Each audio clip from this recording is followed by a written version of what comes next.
حضرت یوسف علیہ السلام جب جیل سے بڑی عزت و احترام کے ساتھ رہا کیے گئے تو بادشاہ مصر ریان ابن ولید نے آپ کو بڑے ادب و احترام کے ساتھ اپنے ساتھ تخت پر بٹھایا اور پھر اپنا خواب جو اس نے دیکھا تھا حضرت یوسف علیہ السلام سے خود بیان کیا اور اس کی تعبیر حضرت یوسف علیہ السلام کی زبان حق ترجمان سے اس نے سنی۔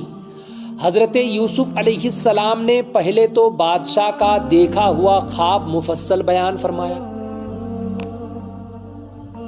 بادشاہ نے کیا خواب دیکھا، کون بیان کیا؟ بادشاہ خواب کیا دیکھا؟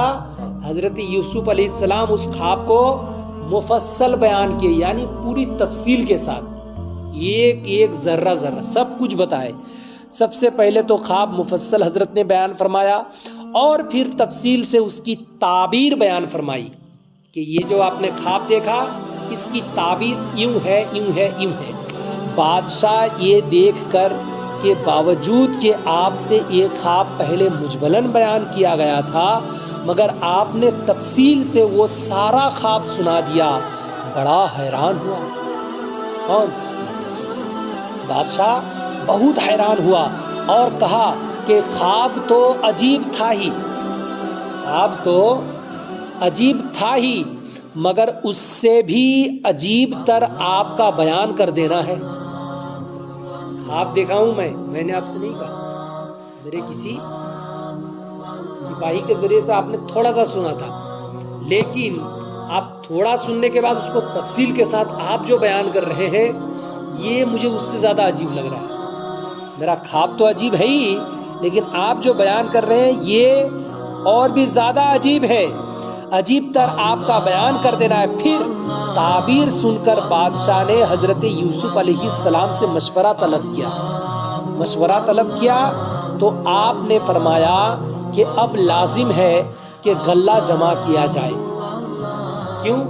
خواب یہی دیکھے تھے کہ 7 سال تک خوب کھیتی بہت اچھے سے ہوتی، پھر 7 سال تک سوکھے کا زمانہ آتا، پھر سوکھے کا زمانے کے بعد 1 سال بہت زبردست کھیتی ہوتی۔ تو یہ جو 7 سال سوکھے کا زمانہ آنے والا ہے اور ابھی جو 7 سال شروع کے یہ ہرا بھرا زمانہ رہنے والا ہے، یہ زمانے میں کھیتی جمع کرو، غلہ جمع کرو، کھانے پینے کے سامان ابھی سے جمع کر کے رکھنا شروع کرو۔ تو آپ نے فرمایا کہ اب لازم ہے کہ غلہ جمع کیا جائے اور ان فراخی کے سالوں میں کثرت سے کاشت کی جائے۔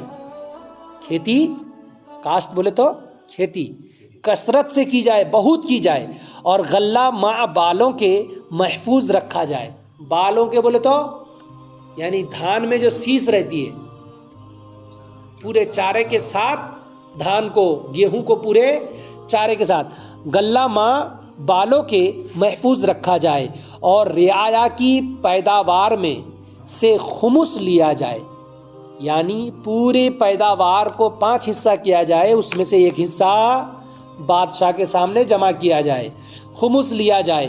اس سے جو جمع ہوگا وہ مصر، وہ حوالی مصر کے باشندوں کے لیے کافی ہوگا۔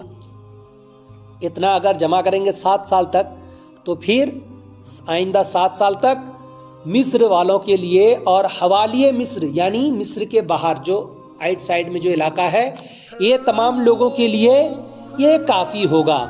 لہٰذا پھر خلق خدا ہر طرف سے تیرے پاس غلہ خریدنے آئے گی اور تیرے یہاں اپنے خزائن و اموال جمع ہوں گے جو تجھ سے پہلوں کے لیے جمع نہ ہوئے۔ بادشاہ نے کہا مگر یہ انتظام کون کرے؟ ترکیب تو سمجھ میں آئی، ساری باتیں تو سمجھ میں آئی، لیکن یہ انتظام کرے تو کون کرے؟ حضرت یوسف علیہ السلام نے فرمایا تم اپنی قلم رو کے تمام خزانے میرے سپرد کر دو۔ بات سمجھ میں آئی؟ حضرت یوسف علیہ السلام کیا بن کے گئے تھے؟ غلام بن کے گئے تھے، شروع سے ایک غلام بن کے گئے تھے، چھوٹے تھے، 12-13 سال کے تھے، غلام بن کے جانے کے بعد دھیرے دھیرے بڑے ہوئے۔ اب کیا ہوا؟ حضرت یوسف علیہ السلام نے کیا کہا؟ نہیں کر سکتے، پورے قلمرو سے کہہ دو کہ خزانے میرے حوالے کر دیں، میں سنبھال لیتا ہوں۔ اب دیکھیے کیا ہوا، تمام خزانے میرے سپرد کر دو۔ بادشاہ نے کہا بہت اچھا، بہت اچھا، آپ سے زیادہ مستحق اور کون ہو سکتا ہے، اور اس کو منظور کر لیا۔ اس سے پتہ چلا بادشاہ اگر کمزور ہو اور اس کے پاس اگر کوئی عالم دین ہو تو اس کے حوالے ساری کنجیاں کر دینا، یہ بھی سنت طریقہ ہے کہ نہیں؟ اور اس سے زیادہ مستحق اور کون ہو سکتا ہے، اور اس کو منظور کر لیا، اور یوسف علیہ السلام کے زیر تصرف ملک کے سارے خزانے کر دیے۔ یوسف علیہ السلام کے تصرف میں، ان کے ہاتھ میں ملک کا پورا خزانہ کر دیے۔ اور پھر 1 سال کے بعد بادشاہ نے حضرت یوسف علیہ السلام کو بلا کر آپ کی تاج پوشی کی اور تلوار و مہر آپ کے سامنے پیش کی، اور آپ کو طلائی تخت پر بٹھا کر اپنا ملک آپ کے سپرد کر دیا۔ بات سمجھ میں آئی؟ 1 سال تک کام دیکھے، 1 سال تک کام دیکھنے کے بعد پورا سب کچھ انہی کے ہاتھ میں اٹھا دیا۔ جب ان کے ہاتھ میں پیش کی اور آپ کو سب کچھ جب آپ کے سپرد کر دیا، اور عزیز مصر کو معزول کر دیا۔ عزیز مصر کون تھا؟ زلیخا کا شوہر، زلیخا کا شوہر۔ عزیز مصر الگ تھا، بادشاہ الگ تھا، یہ بات دھیان میں رکھنے کا ہے۔ تو عزیز مصر کو معزول کر دیا، اور مطلب عزیز مصر کو بادشاہ نے عزیز مصر کو سب کچھ دے کر رکھا تھا، اب ان کے پاس سے لے کر حضرت یوسف علیہ السلام کو دیا اور اس کو معزول کر دیا، اور خود بھی مثل رعایا، بادشاہ خود مثل رعایا رہنے لگا۔ مثل رعایا یعنی جیسے عام سپاہی ہیں، بادشاہ خود بھی اسی طرح رہنے لگا، حضرت یوسف علیہ السلام کے تابع ہو گیا۔ یوسف علیہ السلام کے تابع بادشاہ خود بھی رہنے لگا۔ یہ کہاں لکھا ہے؟ قرآن پاک پارہ نمبر 13۔ حضرات، اس سے سبق کیا ملا؟ کہ اللہ تعالی بڑا بے نیاز ہے، اللہ پاک بڑا بے نیاز ہے، قادر و توانا اور حکم اور حکیم ہے، اور اس نے اپنے پیغمبروں کو بڑے بڑے تصرف و اختیار اور خزائن ارض پر تسلط عطا فرمایا ہے۔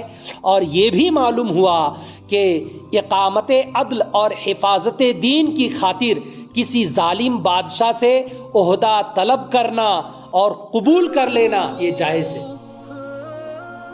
خود سے بہت بڑا بادشاہ بن کے جیئیں گے ایسی تمنا اچھی نہیں، لیکن کوئی اگر ظالم بادشاہ ہو اور کوئی اگر آپ کو دے رہا ہو بادشاہت، تو اس سے لے لینا، قبول کر لینا، یہ جائز ہے، درست ہے، اچھا طریقہ ہے، نبی کی سنت ہے۔ بات سمجھ میں آئی؟ اللہ پاک کی بارگاہ میں دعائیں ہیں، یا الہ العالمین حضور پاک صلی اللہ علیہ وسلم کے صدقۃ فعل ہم لوگوں کی اس مختصر سی محفل پاک کو اپنی بارگاہ اقدس میں قبول و منظور عطا فرما۔ یا اللہ، حضور کی محبت میں جلا، حضور کی محبت میں اٹھا۔ آج جو بادشاہ صاحب کا انتقال ہو گیا، یا اللہ ان کے گھر والوں کو صبر جمیل عطا فرما، اور ساتھ ہی ساتھ ان کو جنت میں جگہ نصیب عطا فرما۔ یا الہ العالمین، یہ مسجد میں جتنے لوگ نماز پڑھتے ہیں اور عبادتیں کرتے ہیں، تمام لوگوں کے ہر ایک ثواب ان کے ارواح پہ پہنچا، اور ساتھ ہی ساتھ ان کو جنت میں اعلیٰ سے اعلیٰ مقام عطا فرما۔ وصلی اللہ تعالی علی خیر خلقہ محمد وعلی آلہ واصحابہ اجمعین، آمین برحمتک یا ارحم الراحمین، بحق لا الہ الا اللہ۔